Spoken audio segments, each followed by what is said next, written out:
할렐루야. 우리가 찬양하는 하나님은 살아계십니다. 살아계신 하나님께서는 지금도 저와 여러분을 성전 삼으시고 우리의 인생을 통하여 하나님 나라의 능력을 지금도 나타내고 계시는 줄 믿습니다. 사람이 모이는 곳에는 언제나 문제가 많은 것 같아요. 특히 이런 영적인 부분들이 또 보여지고 충돌하는 현장인 교회에는 이전이나 지금이나 참 많은 갈등과 문제들이 있습니다. 우리가 갈라디아서에 이어서 지금 고린도 전서를 보고 있는데요. 두 서신 다 하나님이 교회에 보내는 서신이죠. 교회에 지금 현현에 있는 문제와 이런 갈등 속에 하나님이 주시는 답들입니다. 어떻게 보면 이 교회가 또 우리 복음 가진 사람들의 인생에 하나님이 진짜 본론적인 부분들, 이 복음 안에서 이제 하나님 자녀가 되고 새로운 신분과 권세를 얻었으니까요. 이제 뭔가 다른 인생의 답들을 찾아가야 되는데 그런 본론과 결론을 이야기하기도 전에 사실은 너무나 많은 서론적인 것들에 매여 있고 묶여 있습니다. 그래서 어쩌면 세상에서도 이런 세상의 서론에 넘어선 사람들이 진짜 본론의 인생을 살아가는 것처럼 교회도 이런 서론적인 부분들을 어떻게 우리가 본론으로 결론으로 이끌고 가냐가 그 교회의 그릇이고 그 인생의 그릇인 것 같습니다. 그렇지만 하나님께서는 이 우리의 문제들을 통해서 서론들을 통해서 하나님의 교회를 세워 가시는 것을 우리는 지금까지 계속 확인했어요. 우리의 인생도 마찬가지일 겁니다. 문제와 갈등 때문에 사실은 무너질 것 같지만 절대로 그 문제나 그 갈등 때문에 무너지는 것이 아니라 그 문제와 그 갈등으로 인해 우리와 하나님과의 관계가 결국은 무너질 때 무너지는 겁니다. 그래서 아무리 많은 문제와 갈등과 어려움이 있다 할지라도 하나님과 우리 관계에 전혀 이상이 없다면은 그 문제와 그 갈등과 그 어려움은 오히려 큰 축복이 되는 것들을 우리는 성경을 통해 역사를 통해 또 우리의 현장에서도 많이 확인하고 있습니다. 오늘 말씀을 통해서 하나님의 세미한 음성을 듣는 우리 대정인만의 온 교회가 되기를 기도합니다. 고린도후서 1장 20절에 보면요. 하나님의 약속은 얼마든지 그리스도 안에서 예가 되니. 하나님의 약속은 우리의 수준과 기준으로 이루어지는 게 아닙니다. 그리스도 안에서 얼마든지 예스가 됩니다. 그런즉 그로 말미암아 우리가 아멘하여 하나님께 영광을 돌리게 되느니라. 오늘 이 약속의 말씀처럼 그리스도 안에서 내 현장에 하나님의 약속을 붙잡고 승리하는 우리 온 교회가 되어질 줄 믿습니다. 그래서 우리는요, 한 번밖에 없는 우리의 인생길에서 진짜 이 영원한 응답을 누리려면요, 우리의 이 서론과 같은 인생의 현실 속에서 서론 문제 속에서 발견해야 될 것이 있습니다. 어떻게 보면 우리의 인생에 드러나 있는 현실은 서론입니다. 그 서론을 통해서 하나님이 하시고자 하는 본론이 있고 결론이 있거든요. 그래서 우리는 어쩌면 현실을 그대로 본다? 100이면 100 그대로 실패할 수 있어요. 내게 와 있는 현실의 문제 속에서 진짜 숨겨져 있는 하나님의 계획과 뜻을 발견하고 또 그 속에 숨겨져 있는 진짜 영적인 사실을 알고 영적 싸움이 시작되어져야 되는 겁니다. 오늘 고린도 교회에요, 분쟁도 있고 서로 분리되고 이간질만 되는 줄 알았더니 오늘 고린도 전서 5장에는 쇼킹한 일이 발생합니다. 너희 가운데 음행이 있다고 들었다. 근데 이 음행은 모두가 다 이미 알려져 있는 음행인데 이 음행은 이방인 중에서도 없는 것이라. 이방인들은 이런 음행을 안 한다 이런 말이 아니라요, 이방인들도 이것을 문제라고 생각하는 거다. 그러니까 모두가 문제라고, 세상이든 교회든 모두가 문제라고 인식하고 있는 일입니다. 어떤 일이냐면 누가 그 아버지의 아내를 취하였다 하는도다. 이 고린도 교회에요, 아버지의 아내를 취한 아들이 나타난 거예요. 그런데 더 큰 문제는 너희가 오히려 교만하여져서 어찌하여 통한이 여기지 아니하고 그 일 행한 자를 너희 중에서 쫓아내지 아니하였느냐. 더 큰 문제는 이 고린도 교회가요, 이 문제를 보고요 통한이 여기지 않는 거예요. 문제라고 생각하지 않는 겁니다. 음행이라고 하는 단어가 이 고린도 교회에 지금 나타난 이 단어는 이제 당시에 그리스도로 쓰였는데요, 포이네이아라고 해서 결혼 밖에, 관계 밖에서 일어나는 성적인 관계를 맺는 것을 보고 음행이라고 합니다. 그런데 이 포이네이아는 우리 지금 뭐 포르노라고 하는 그 포르노그라피의 단어의 어원이기도 합니다. 그러니까 지금 결혼 밖에 많은 관계들이 이 고린도 교회에 막 일어나는데, 심지어 아버지의 아내를 아들이 범하는 그런 범죄가 일어난 거예요. 근데 이게 이제 우리가 이제 이렇게 딱 들었을 때는 야 진짜 희한하네, 어떻게 이런 일이 있냐 싶잖아요. 근데 이게 고린도 교회만 일어난 것이 아닙니다. 레위기에 보면요, 이 구약 시대 때부터 이런 일이 많았던 것 같아요. 그래서 레위기 18장 8절에 보면요, 너는 내 아버지의 아내의 하체를 범하지 말라, 이는 내 아버지의 하체니라. 이런 성경 구절들이요 꽤 많아요. 우리가 지금 오늘날 일어나는 많은 이 땅의 뭐 범죄들이나 이 땅의 희한한 일들이 사실은 이 구약 시대 때부터 오래된 문제거든요. 그럼 이 문제를 이제 어떻게 해결해야 됩니까? 이 현실에 드러나 있는 문제 가운데서 우리는 진짜 근본을 볼 수 있는 답이 있어야 돼요. 그래야 더 이상 그 문제에 피해를 당하지 않습니다. 진짜 문제 속의 근본을 볼 때에 우리는 문제에 속지 않고 내가 회개해야 될 부분이 있다면 진짜 회개하고 그곳으로부터 돌이켜서 나올 수 있고요. 또 더 이상 그 문제로 인해서 2차, 3차의 피해가요 일어나지 않는 거예요. 왜 그렇습니까? 에베소서 6장 12절에 보면 단순한 우리의 현실의 문제, 현실의 씨름은 혈과 육을 상대하는 것이 아니요 통치자들과 권세자들과 이 어둠의 세상 주관자들과 하늘에 있는 악의 영들을 상대함이라. 우리의 싸움은요 단순한 혈과 육의 이런 싸움이 아닙니다. 다시 말해서 현실을 현실 문제로만 싸우면 100% 속는다라는 거예요. 고린도전서 15장 19절에 또 말씀하고 계십니다. 다만 그리스도 안에서 우리가 바라는 것이 이 세상의 삶뿐이라면, 우리가 예수 그리스도를 믿고 있는데 진짜 영적인 세계를 모르고 영적인 싸움을 모른다면 어쩌면은 이 세상에서 가장 불쌍한 사람이 저와 여러분일 수 있다라는 거예요.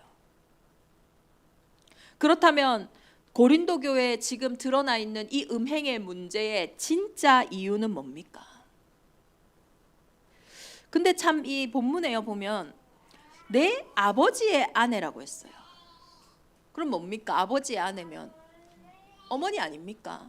그러면 네가 어찌 어머니를 탐하냐 이렇게 해야 되는데 내 아버지의 아내다 이렇게 말하는 것에는 이곳에 숨겨져 있는 어떤 팩트들이 있다는 거예요.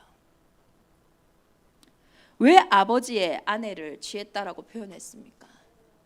이때 당시에는요, 뭐 아버지가 한 명의 아내만 두기도 하지만 뭐 첩을 둘 수도 있죠. 경제력이 되고 하면은 이 헬라 문화권에선, 고린도 문화권에선 첩을 두기도 하죠. 구약 시대 때도 마찬가지고요. 이 장자를 상속해야 되기 때문에 이렇게 아내를 드리기도 하잖아요.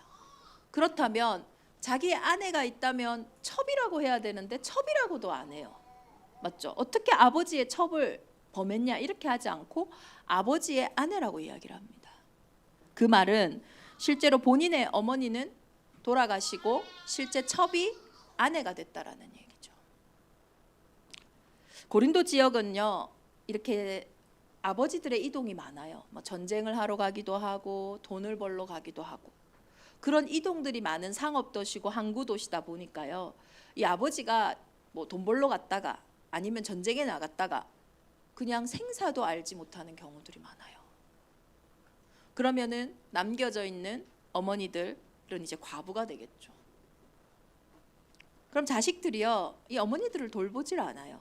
특히 그 사람이 첩인데 아내가 된 사람이다? 돌보지를 않아요. 뭐 그런 연유들 때문인지 아버지가 돌아가셨을 때 재산의 상속을 자녀보다는 아내에게 더욱 많은 재산을 상속해주고 있습니다. 그러니 사실 아버지의 아내를 범했다라는 것이 음행을 이야기하는 게 아니라요, 아버지의 아내를 아들이 자신의 아내로 호적으로 옮김으로써 아버지가 있는 재산이 그 아버지의 아내에게 가지 않고 자기에게 오게 하는, 결국은 이 고린도 교회에 성행하는 돈 문제라는 겁니다. 그러니까 진짜 이 문제의 근본은요, 사실은 이 육신의 어떤 간음보다는 실제로 너희의 영적인 간음에 대한 많은 부분들을요, 바울이 이끌어내고 있거든요. 그러니 실제로 이게 돈 문제인데 왜 우리의 오늘 말씀의 제목처럼 묵은 누룩을 내버리라 라는 말씀이 나오겠어요? 이것을 단순한 음행의 문제로 보고 우리가 해결하려고 한다? 절대 해결 안 될걸요. 왜? 그 안에 숨겨져 있는 건 사실 돈의 문제인데요. 그러면 실제로 이 돈에 대한 어떤 답이 나지 않는 이상은 실제로 그렇게 성행하던 고린도 교회의 사회 문화를 해결할 수 없겠죠. 마찬가지입니다. 저와 여러분에게도 드러나 있는 어떤 문제, 그 문제가 사실 드러난 데에는 숨겨져 있는 많은 동기와 이유들이 있습니다. 그 동기와 이유가 해결되지 않고는요, 눈에 보이는 그 문제를요, 해결할 수 없죠. 고린도 교회는 그러면 왜 그런 사람들을 받아들입니까?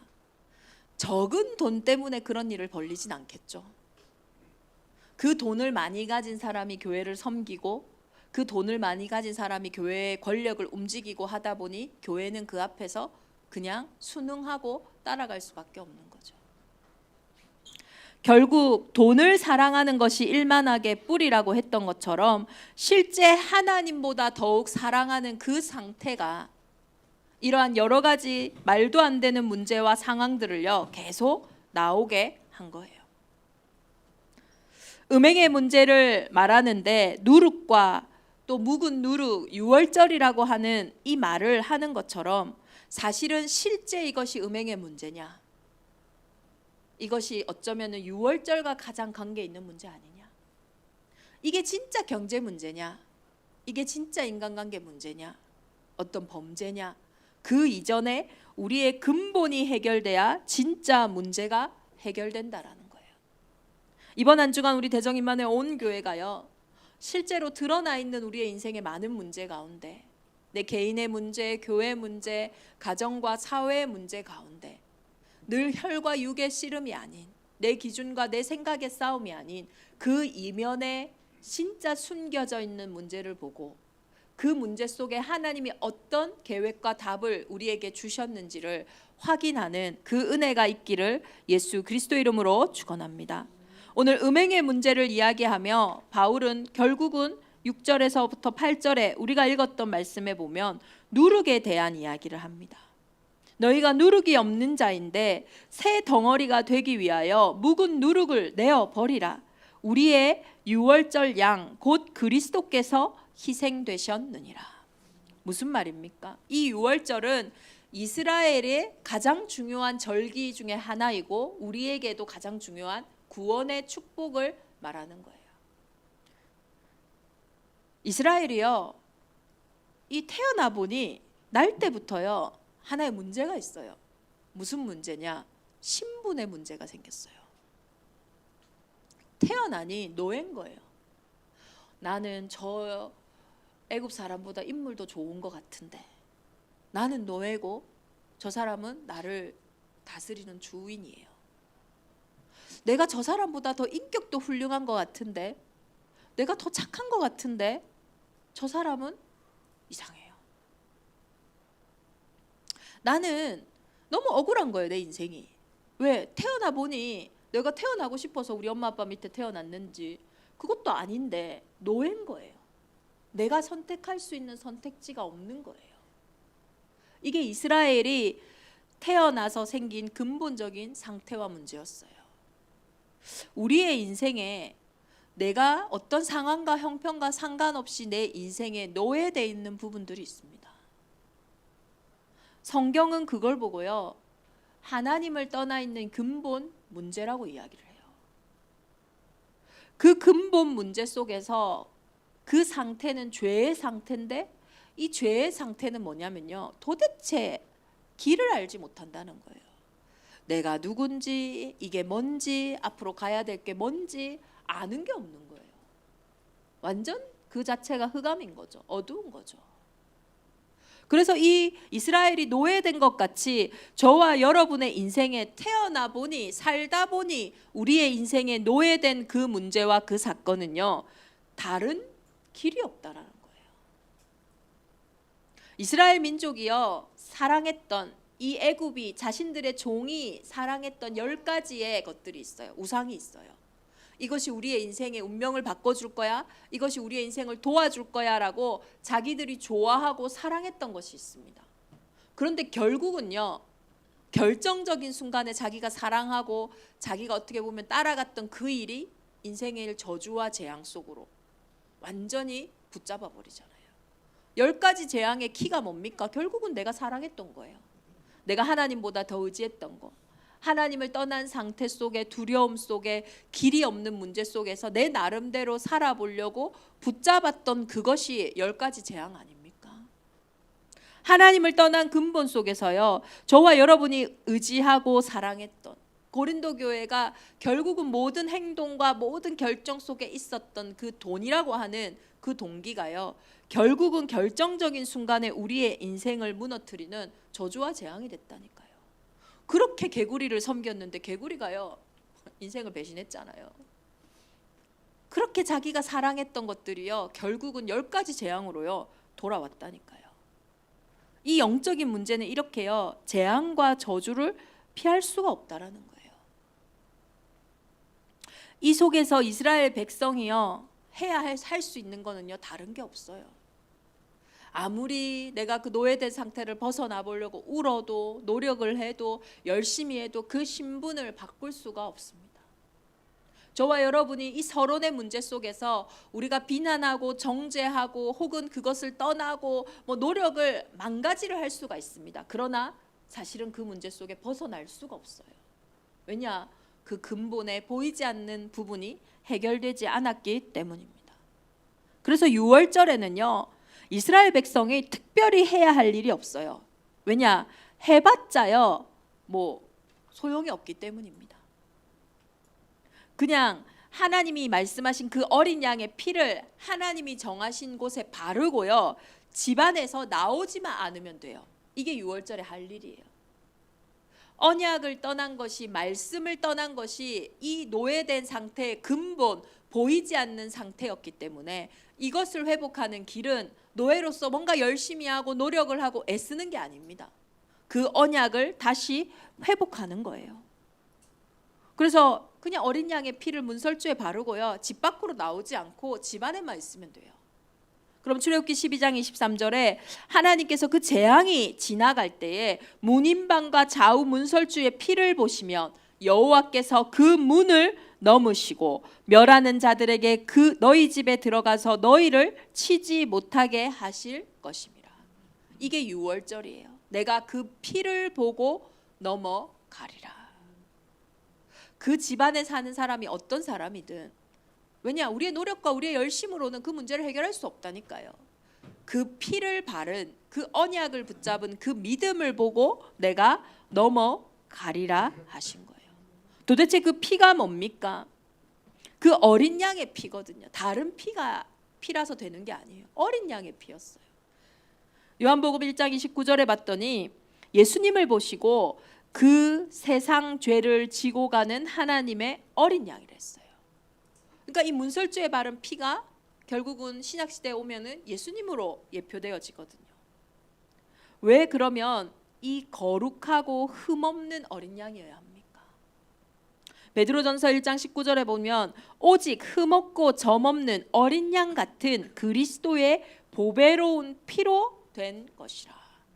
흠없고 점없다는 말은 죄가 없다라는 얘기예요.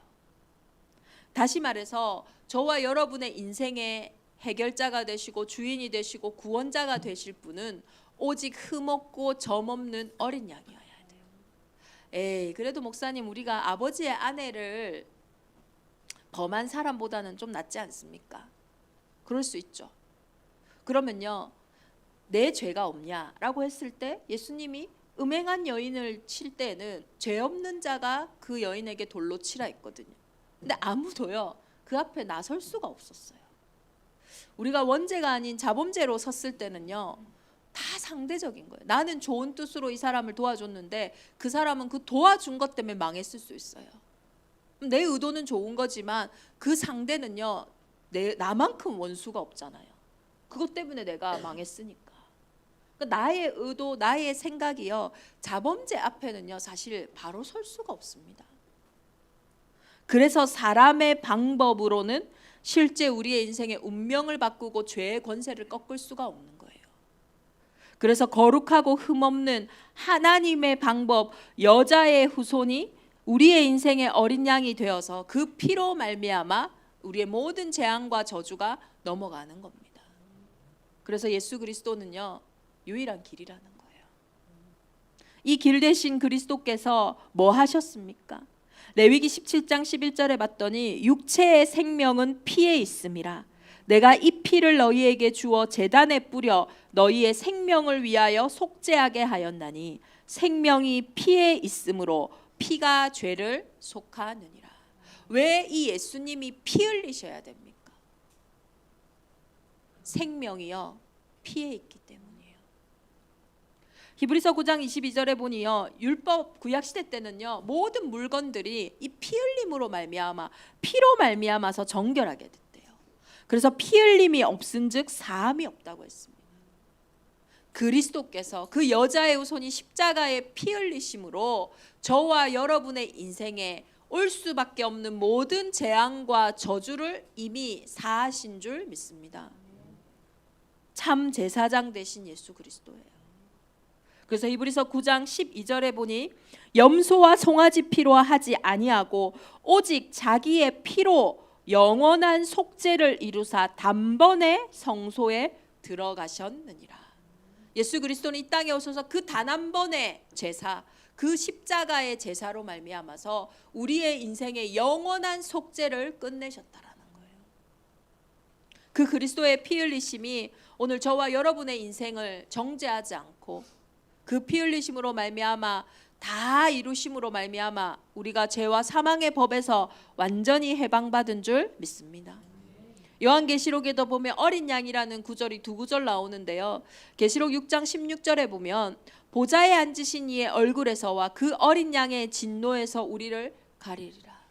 심판의 날이 올 때 진짜 지옥 권세, 사망의 권세를 승리하시고 지금도 보좌 우편에 계시는 그 예수 그리스도가 우리의 인생을 살리신다라는 거예요. 이 그리스도는 부활하시고 승리하신 참 왕이요 만왕의 왕이 되신 줄 믿습니다.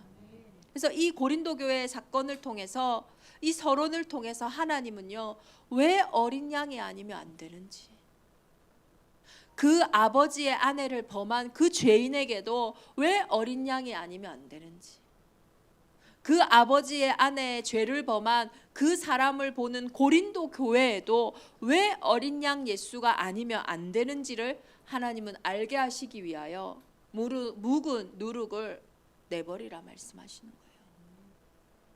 이 어린 양 되신 예수 그리스도를 영접함으로 우리는요 하나님의 자녀가 되었습니다.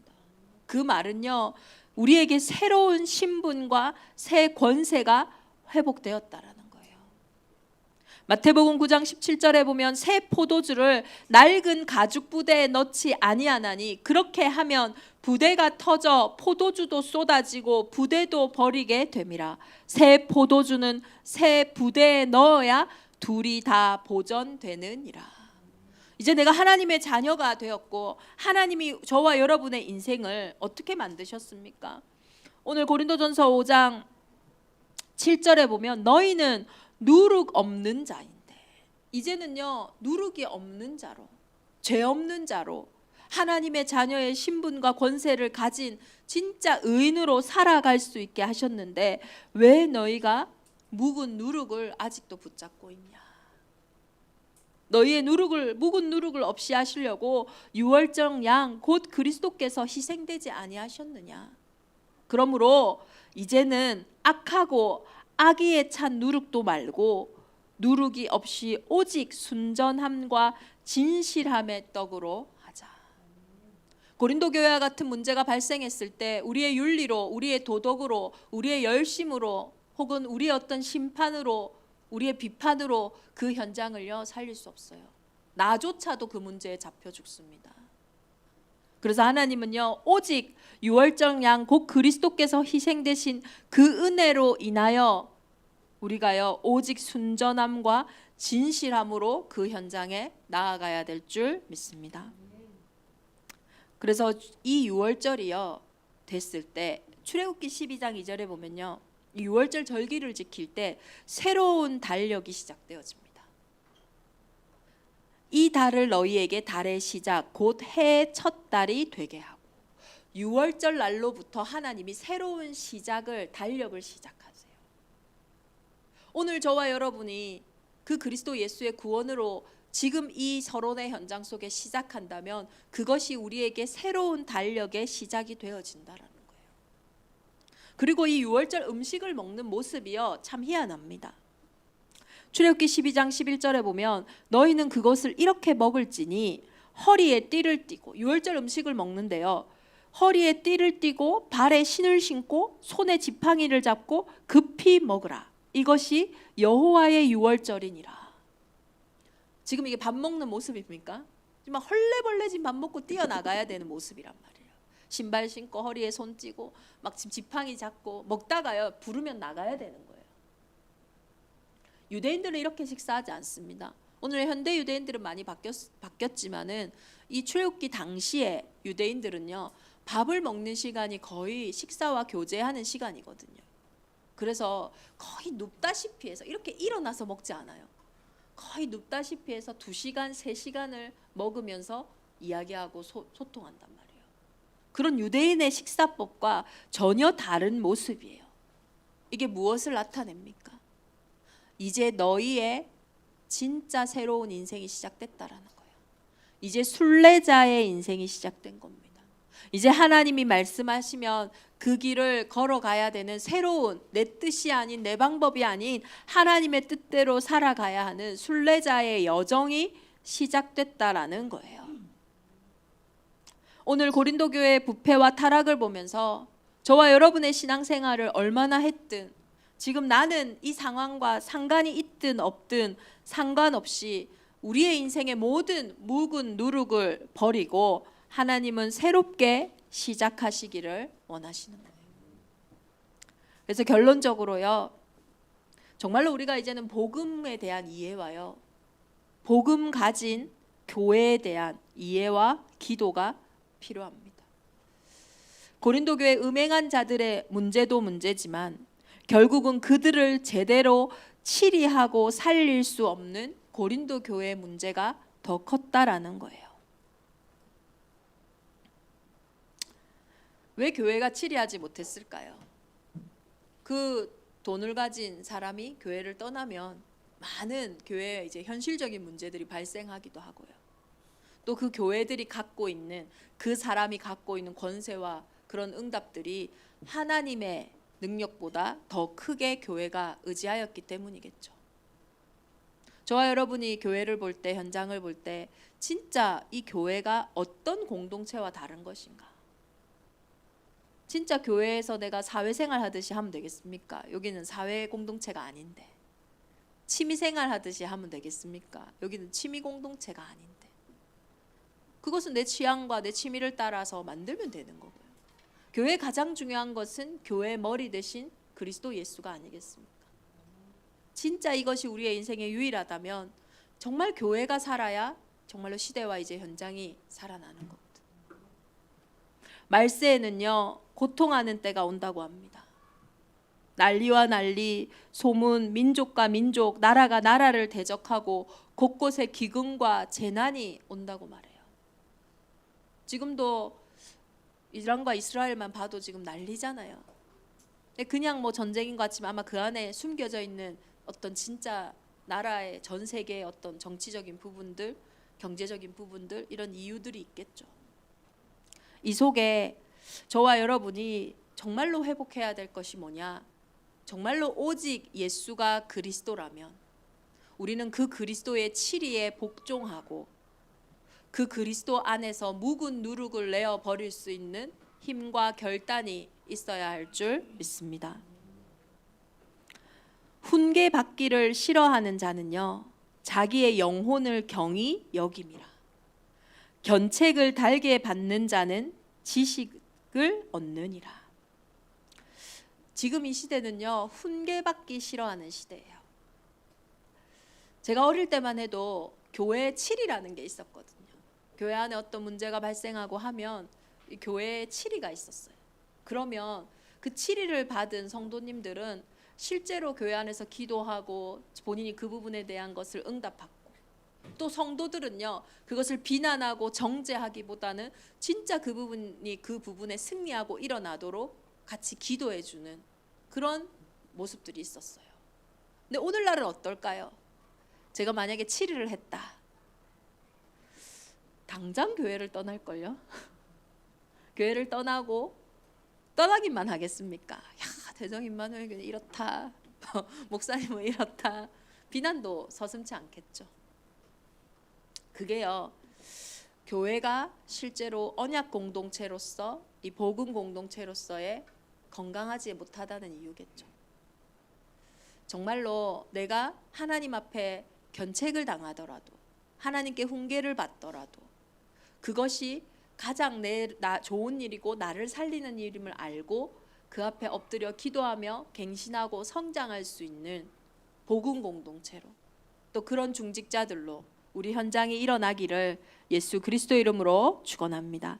그래서 모든 이런 부분에서는요, 우리가 죄는 미워하되 죄인 사람은 미워하지 말라고 하잖아요. 실제로 그 죄를 강력하게 미워하고 교회에서 어떻게 보면 떠나보낼 수 있고, 그렇지만 그 죄를 범했던 사람은 실제로 그 죄로 인해서 더욱더 복음 안에서 강하고 성장할 수 있는, 그렇게 살릴 수 있는 교회의 응답을 우리 교회가 받기를 예수 그리스도 이름으로 축원합니다. 오늘 고린도전서 5장 마지막 부분에서는요, 내가 너희에게 쓴 편지는 음행하는 자들을 사귀지 말라 하였거니와. 이 음행하는 자들을 사귀지 말라 하니까요, 이 고린도 교회 사람들이요, 모든 것들과 다 단절을 시키는 거예요. 그러니 바울이 얘기합니다. 너희가 그렇게 하면은 너희는 세상 밖에 살아야 된다. 세상 밖의 현장은, 세상의 현장은 하나님이 심판하신다. 중요한 것은 교회다라고 이야기하시거든요. 그러면 마찬가지입니다. 교회 안에서도요, 다른 사람이 중요하지 않아요. 결국은 내가 중요한 겁니다. 우리 온 교회가 이제는 복음 안에서 진짜 내 현실 속에 있는 근본의 동기와 불신앙과 또 진짜 하나님보다 더 의지하고 사랑하는 것들, 그 묵은 누룩을 내어버리고 이제 의지하지 않아도 됩니다. 그리스도 예수께서 준비하신 것이 있기 때문입니다. 내가 이제 의지하는, 고린도 교회가 의지하는 그런 돈 필요 없어요. 하나님을 의지하는 자에게 준비하신 빛의 경제가 우리가 회복해야 되는 진짜 응답 아니겠습니까? 우리 온 교회가 정말로 하나님의 능력만 전적으로 의지하는 새로운 인생, 새로운 여정이 시작되어지기를 예수 그리스도 이름으로 축원합니다. 우리 언약 공동체가 죽기까지 우리를 사랑하시고, 만약 하루에 7번이라도 내게 죄를 짓고 7번 내게 돌아와 내가 회개하노라 하거든 너는 용서하라 하신 그 예수 그리스도의 가르침으로 모든 사람을 살리고 세울 수 있는 생명 공동체가 되어지기를 예수 그리스도 이름으로 축원합니다. 또 이러한 영적 지도자들이 중직자로 교회에 세워져 정말로 시대 살리고 다음 세대 살리는 최고의 은혜와 응답 속에 우리 교회가 있기를 기도합니다. 우리 주신 말씀 붙잡고 이 시간 함께 기도하겠습니다. 이번 주 묵상입니다. 기도 제목이 아닌 제가 말씀 선구를 드리는 이유는 이제 우리가 묵상 시대를 열어가야 됩니다. 제가 요즘에요, 얼마나 아프리카 생각을 많이 했는지 꿈이 좀 달라졌어요. 꿈에 나오는 사람들이 아프리카 사람들인 거예요. 그래서 제가 오늘 깜짝 놀랐어요. 우리의 꿈이 달라질 만큼 정말로 하나님의 말씀이 저와 여러분에게 정말로 각인되어지고 뿌리 내려지고 체질되어지는 말씀의 증인들 되기를 기도합니다. 이번 우리 한 주간 묵상할 우리의 말씀입니다. 너희가 자랑하는 것이 옳지 아니하도다. 적은 누룩이 온 덩어리에 퍼지는 것을 알지 못하느냐. 너희는 누룩 없는 자인데 새 덩어리가 되기 위하여 묵은 누룩을 내버리라. 우리의 유월절 양 곧 그리스도께서 희생되셨느니라. 이러므로 우리가 명절을 지키되 묵은 누룩으로도 말고 악하고 악의에 찬 누룩으로도 말고 누룩이 없이 오직 순전함과 진실함의 떡으로 하자. 우리 주신 말씀 붙잡고 이 시간 함께 기도하겠습니다.